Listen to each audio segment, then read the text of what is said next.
There are a lot of things villains are evil for. Money, power, make the world a better place in the wrong ways. But what if I were to tell you that there are villains so down bad, they're willing to commit crimes against humanity just for some coochie? I swear, the moment I find out a villain's main reason for turning evil is because he couldn't smash, I'm dropping the show. First up we got is Hal Stewart from Megamind. Crazy how both as a kid and as an adult, he's still this ugly ass, bum ass cameraman. Oh, like a DJ went to the bouncy house, went down, dip, pretty sick. Oh, I don't know how. I don't really feel like being around a bunch of people. No, that's the best part. Just be like you and me. Wow, that's certainly very tempting. But I did hire a wedding photographer. That's just in case we were like something crazy happened and we want a picture of it. Like maybe we should have this for like ever, like a memory, you know? You see, this is the type of L-Riz when a Discord mod has his first interaction with women. Megamind even gave him a Broly boost to get powers, because apparently he wants him to be the new superhero after Metro Man faked his death to make some garbage ass music like Miranda sings. So later on we see Hal trying to do the whole hero Riz to get the Stacy, but unsurprisingly he still fails and he's all like, Hal, this isn't right unless you're supposed to be with me. I'm trying to warn you, Hal. It's Titan. It's Titan, not Hal. Dude, this gotta be every incel's mindset. And look at his voice actor. Y'all cannot tell me that this ain't no self-insert. So after getting rejected, he sees the Stacy having a dinner meal with a bum. Bro lost to a normie in the game. He then starts crashing out by robbing banks, and I ain't gonna lie, bruh, if I had powers, I'd probably steal some shit too. Let's be real, is being a superhero the first thing you would do if you get powers? Megamind does the Aizen reveal, saying that Roxanne has been drooling over his meat and that she's been spamming splash attack with her coochie. No! Bro became a cuck for a baby alien. It's one thing losing a Stacy to the Chad, but losing your girl to a bobblehead freak is crazy. Then these two Lokis started boxing. The Discord mob beats Megamind and he thinks he's going back to jail like the usual, but Titan is all like, nah, fuck that shit, gang. And Megamind's all like, this isn't you. You don't do this. I do now. Megamind escaped with some plot armor. This incel really enslaved the entire city, all because he got no hose at the end. I mean, what did you expect, huh? You're still chopped. And now all of a sudden he thinks he's some kind of Sigma male. I am now the alpha. The Stacy gets kidnapped and Titan demands an all-out duel. Whoever wins gets to hit. And then the shorty starts saying some stupid shit like, I know there's still good in you, Hal. shut your ass up. You should know damn well that Bum was only being nice just for that coochie. And that's when Megamind pulled up with the sauce. The aura. You're a villain, all right. It's just not a super one. Yeah? What's the difference? Presentation!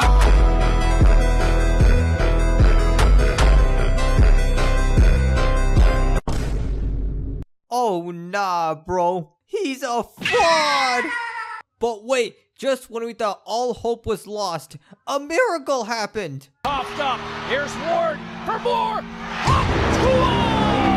Yeah, you can't make this shit up. Bro's giving Riley Reid competition. And with Titan defeated, he's now locked up with all the other inmates, waiting to give him all the back shots with the dark meat only option. It's gonna be a Diddy party. Next up we got is Dracula from Castlevania.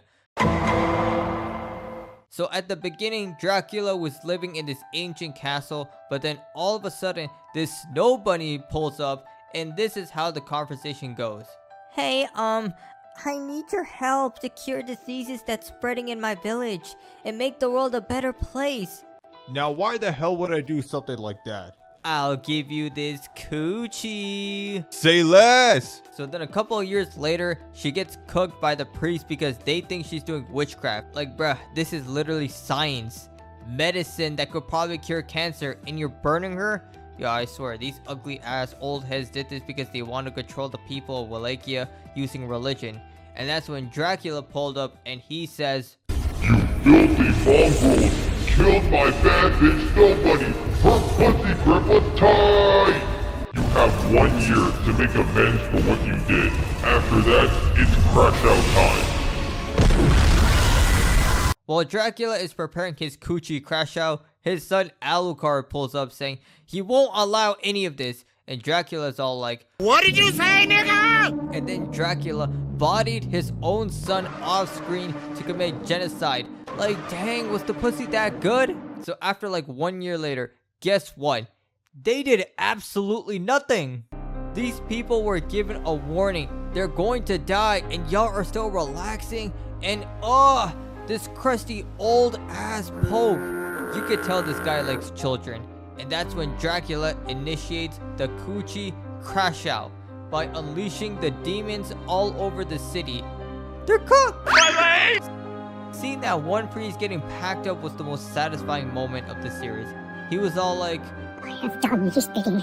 My life's work is in his name. I am the Bishop of Gracious. Is this nigga serious? dude, even God himself says he don't want you. And then kills him in the most zesty ass way. We're then introduced to this bum named Trevor, the Karapika of the verse, who is the last remaining survivor of a clan dedicated to killing vampires, and this sweet ass Stacy who has Todoroki's quirk. These two ended up awakening Alucard from his coffin, and together they formed this Naruto trio to stop the Coochie Crash Out. We see Dracula assembling his vampire army to wipe out humanity. His two sidekicks, Poochie, who used to be a slave, but after getting rescued by Dracula, he's all like, Oh yes, my glorious king. I'll ride your meat until the day I die. and while the other guy, Hector, is all like, oh man, bruh, I don't think we should be doing this. It's not right. However, the rest of the vampires did not like the idea of humans being generals, especially with Poochie. These dudes are all like, Hang that nigga now! and the MILF is all like, ain't no way we're gonna wipe out humanity over some mid-human coochie. The MILF vampire tries to convince Hector to betray him and that she needs humans alive to feed off. And bros talk about how this is the best for Dracula, but let's be real, he did it for that MILF pussy. The MILF vampire betrays Hector and starts a coup against Dracula, but that backfires when the magician baddie made the castle teleport everywhere, causing a drought, and apparently flowing water are vampires' weakness. We then get back to seeing Poochie, being the glazer that he is, saying his dying wish is to be stroking Dracula one last time before his death, and Dracula's all like, get your zesty ass out of here, boy. Ooh, that brother's floating in the air. Now we see Alucard pull up with the main trio squad, ready to jump him. I swear, in the first half, they were cooking when the magician bitch used firebending on his ass, and Trevor used that explosive whip. Man, I fell down to my knees when the law came. But afterwards, they were just gonna let Alucard just get the shit beaten out of him. What do you mean? His teammates are this trash. They're actually frauds. Meanwhile, while these two were just running around like the Scooby-Doo gang, look at what's happening to him. But then Dracula and Alucard ended up crashing inside his childhood room, and he's having flashback, and he's all like, what have I done? I'm killing my own son. Would you look at that? He's regretting his actions. Maybe we can fix him. Well, fuck. Oh, now your pussy ass come for the finishing blow, you bum ass frauds. What took so damn long? These two had a whole anime dialogue. Where was you when I needed you, nigga? The magician bitch started cremating the body, and even Dracula's ghost was bursting out of him.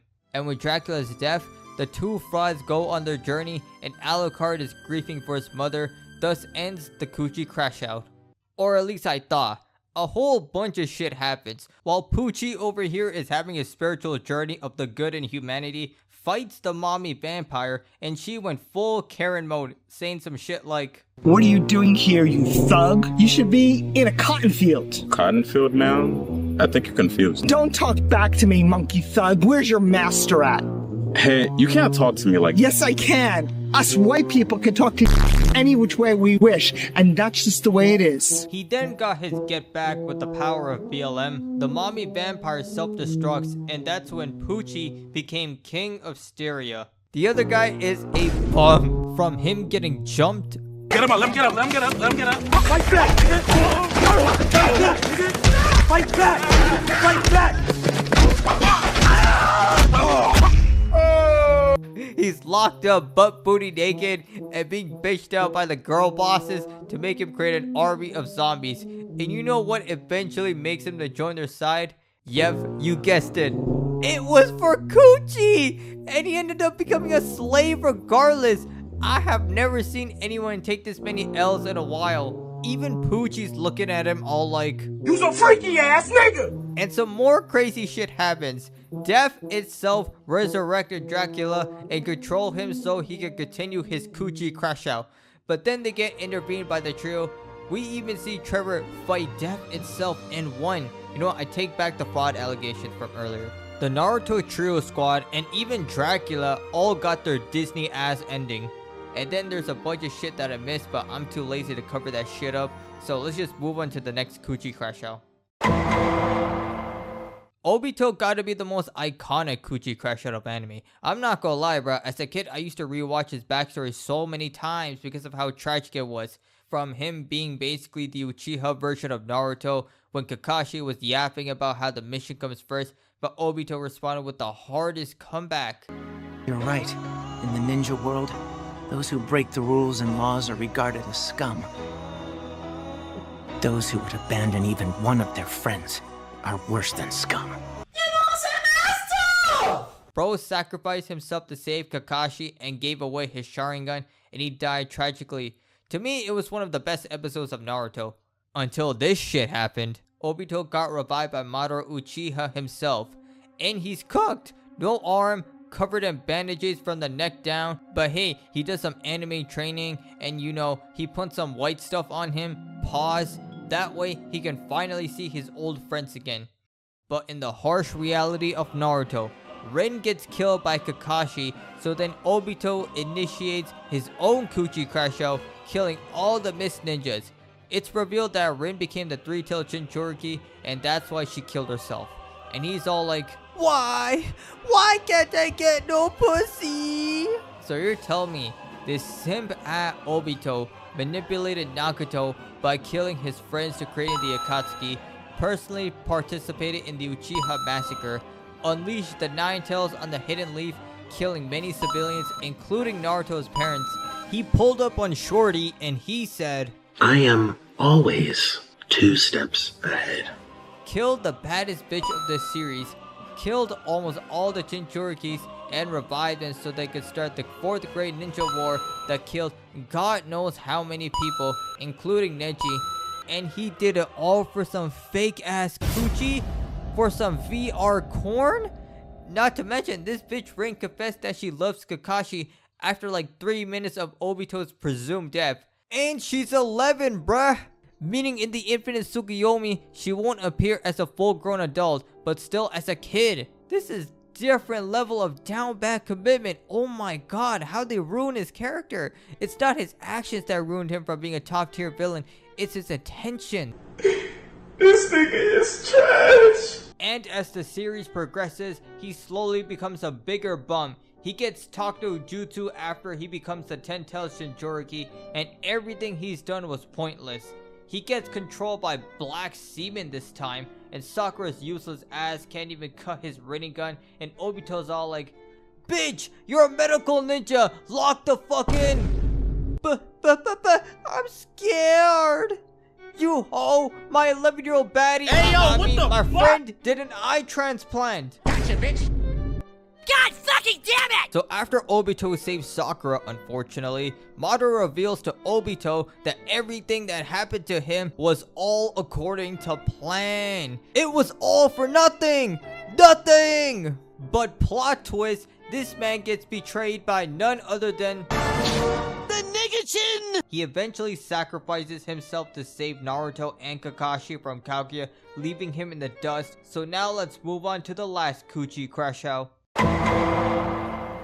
We first start off with him as a kid, and he meets Obi-Wan and the girl he coochie crashes out over with, and he gets sent to meet the other Jedis, believing that he might be the chosen one. Restore balance to the universe, yada yada yada. After 10 years of training under Obi-Wan, he meets Padme again, and oh god, he's already simping at the introduction. First off, he's tweaking about the security to protect her, and look what he says. I've thought about her every day since we've parted, and I'd much rather dream about Padme. Just being around her again is intoxicating. Weird, buddy. You're weird. Ain't no way you were sipping at 9 years old for 10 years. And she doesn't even want your bitch ass after that creepy creeperton stare you gave off. Is he biting his lips? I'm haunted by the kiss that you should never have given me. My heart is beating, hoping that that kiss will not become a scar. You are in my very soul, tormenting me. What type of yapping ass poetry is he saying? Now he's already a lost cause. Afterwards, his mom just got killed, and that's when he unleashed his first crash out, committing genocide on the Tusken Raiders. And this is what he says to Padme. With the women, and the children too. They're like animals, and I slaughtered them like animals. I hate them. It is actually insane how he said all this shit and still got the bag, but alright. So in the next movie, it went from being a crash out to a coochie universal crisis. We see Anakin pulling up on Dooku, and Palpatine's all like, "Yes, Anakin, stroke the beat, kill him." And Anakin's all like, I can't do this. It's not right. Oh my god, bro. Oh, hell no. Bruh, didn't you slaughter women and children? Shut your ass up and put the fries in the bag. Finish him. Flawless victory. Fatality. Anakin starts having dreams of his shorty dying, so he's willing to do anything to stop it. So the council decides that Anakin should spy on Palpatine to find out his true intentions, but Anakin's yapping about, I can't do that. He's my friend. Yeah, your friend is a groomer. You're a victim. So Palpatine starts manipulating Anakin's gullible ass, saying if he joins the dark side, he can save the coochie now. If Anakin was like, I don't know, smart? Cause he must have some CTE if he's falling for all this BS. So then Nick Fury caught Palpatine lacking, revealing that he's a Sith Lord. And then they start having this Dragon Ball Z clash, and oh my god, brother, this man became more chopped than before. While Palpatine's bitching about begging Anakin to save him, Nick Fury's all like, if you so help me God, join the dark side over a snow bunny, I will clap them cheeks myself. That's... It's not the Miyagi-Do way! Get out! Forgiveness! Don't just stand there! Die! Oh, motherfuck! Shazam! What have I done? You're fulfilling your destiny, Anakin. Now then. Come suck this dick! So after a couple of stroke up, stroke down techniques, it has now begun. The Coochie Mass War. They commence Order 66 to kill every Jedi. As for Anakin, he was cooking them. No holding back at all. Wait! My vital organs! And now let us witness the most iconic scene of this movie. Master Skywalker, there are too many of them. What are we going to do? Man, fuck them kids, bro. Yeah, I'm not gonna lie, killing some kids over some coochie is wild. Padme eventually finds out that Anakin turned to the dark side, and oh my god, this next scene just pisses me off. Just watch. I am more powerful than the Chancellor. I can overthrow him. Really, nigga? So you're telling me after everything that he's done, he's stuttering? Nah, if you're gonna be a coochie crash out, at least lock in on it. Negative aura points. And this same bum ass pawn really believed that she would still want him. He's all like, I did it all for you, head ass. And when she says she doesn't want to be with him no more, he starts choking her. You freaky ass bum. Anakin glazes Palpatine crusty ass so much that he doesn't even notice he's behind the war and everything. Next we see Anakin the Simp versus Obi-Wan the Giga Chad have one of the greatest fades in movie history. Right when we reach the climax of this fight, Obi tells Anakin that he has the high ground, but his dumbass does this. From the screen to the ring to the pen to the king. After Obi-Wan humbles Anakin, he says this to him. You a bitch. You know why you a bitch? Cause I said so. You just a bitchy bitch. You a bitch McBitcherson. You a bitch McBitch. I go to McDonald's and get a McBitch because you a bitch. Bitch. As of this moment, Anakin is completely cooked. Like literally, bro is being burned alive. Blood looks like Freddy Krueger now. Just when we thought it was all over, Diddy comes back saving his life, but unfortunately, he finds out that Padme is dead. So does he learn his lesson that everything he did was BS and that it was all his fault? Nah, he's gonna just coochie crash out even harder by doing a whole bunch of shit, killing billions, flooded a whole city to win a fight, killed disabled people, threw a shorty into outer space, forced two lovers to kill each other, run a fade with one of his apprentices, and on some Mordecai-ass timing, he killed Obi-Wan, tortured his daughter, and cutting his son's arm off. Talking about there's some still good at him. Hell no. He did it all because of some pussy. The only good thing he's ever done was throw Jeffrey Epstein. Damn you! Why? He's definitely #1 coochie crasher on this list. Anyway, that's the end of the video. Give a like and a sub, and see you on the next video. I can't keep pushing this down any deeper. Why do I keep trying if I can't keep her?